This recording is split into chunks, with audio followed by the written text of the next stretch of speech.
Let's say you're at a family gathering and everyone's asking you the usual questions. When are you getting married? Are you dating anyone? Have you got any promotion yet? What's next for you? It's like they have this checklist of what your life should look like by now. So you start thinking, maybe I should be focusing on getting that promotion, or maybe I should be settling down. Even if that's not what you really want right now, but you go along with it because, well, it's easier to meet their expectations than to deal with the questions and the judgment. We've all been there, trying to fit into a mold that wasn't made for us. We start doing things that make sense to everyone else, but deep down they don't feel right to us. It's like wearing someone else's clothes. They might look good on the hanger, but they just don't fit you. What do you think is the outcome of this mindset? With a life like this, we end up living an unhappy and often a very anxious life. The truth is, people just really want to be living authentic lives where there are no judgments and you're accepted just as you are and not how the society wants you to be. Which is why we are the most comfortable around those with whom we don't have to pretend and we can just be ourselves. But here's the catch: being yourself takes guts. Here are some of the big ideas from the book The Gifts of Imperfections by Brené Brown, which I think can help us be our weird selves yet win at this thing called life. I once had a job interview some time ago, and I applied for the job because I wanted more money and growth. And when the interviewer asked me why I applied, I started making up stuff like, oh, I think my skill set is directly aligned with the role. I want to help the company, blah, blah, blah.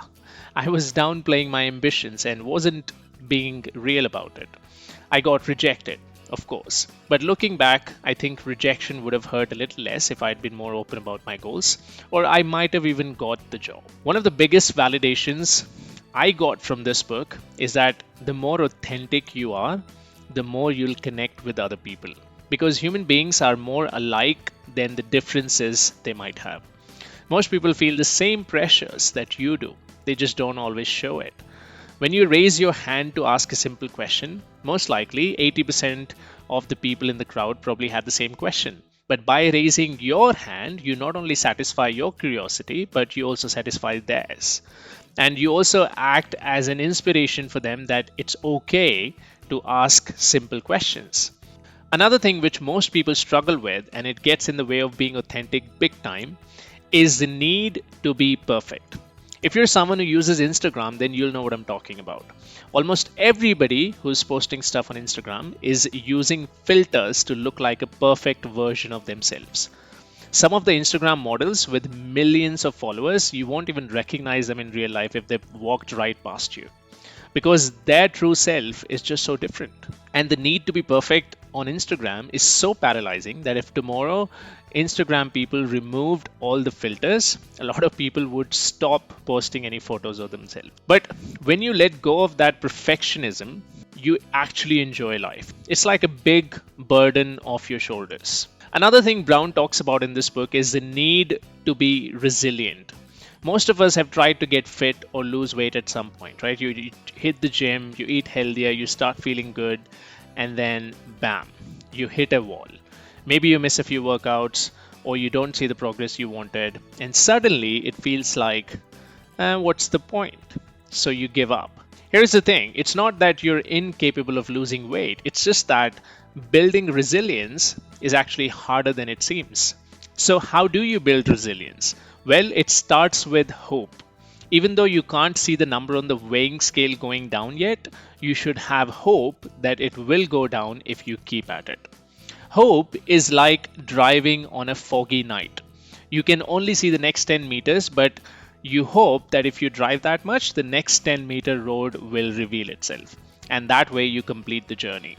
If you want to really win in life by being yourself, Brown suggests that you need to embrace your unique strengths, or also known as the unfair advantage that you have over others.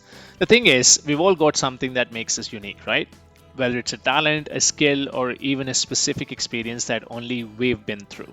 And that's our unique strength, something that gives us a leg up, something that others might not have. And it's up to us to figure out what that is and then use it to our advantage. Let me give you a couple of examples. Imagine you grew up in a household where things were tough. Maybe you didn't have a lot of money, or you had to deal with family challenges at a young age. While that may not sound like an advantage on paper, it taught you something that others may not have learned. How to be resilient. You had to work harder, you had to think on your feet, you had to solve problems early on. And that's your unfair advantage. Your ability to bounce back when things get tough. You can use that in your career, whether it's staying calm under pressure or pushing through difficult projects. Not everyone has that level of resilience, and that makes you stand out. Here's another example. Let's say you or your family immigrated to a new country. You've likely faced a lot of unique challenges: learning a new language, adapting to a new culture, and building a new life from scratch. That experience is a massive advantage. It means you're adaptable, open minded, and can navigate uncertainty with confidence. You understand different perspectives, which makes you a better communicator and a more empathetic leader. Not everyone can handle that kind of transition, and it gives you a unique edge, especially in a global company, in global industries. So, just because your life isn't easy doesn't mean it's not abundant with unique experiences and idiosyncrasies which make you a better person. Let me repeat that. Just because your life isn't easy doesn't mean it's not abundant with unique experiences and idiosyncrasies which make you a better person. So, these were some of the big ideas from the book The Gifts of Imperfections by Brené Brown. If you'd like to purchase this book, I've added the link in the description below. When you read books, you give yourself access to new ideas that could totally change the way you see everything. Plus, it's a good way to unplug from the digital world. If you like this video, make sure to hit that like button. And while you're at it, please also share this video with your friends who might need a little reminder to embrace their unique strengths. Oh, and don't forget to subscribe. Thank you for watching.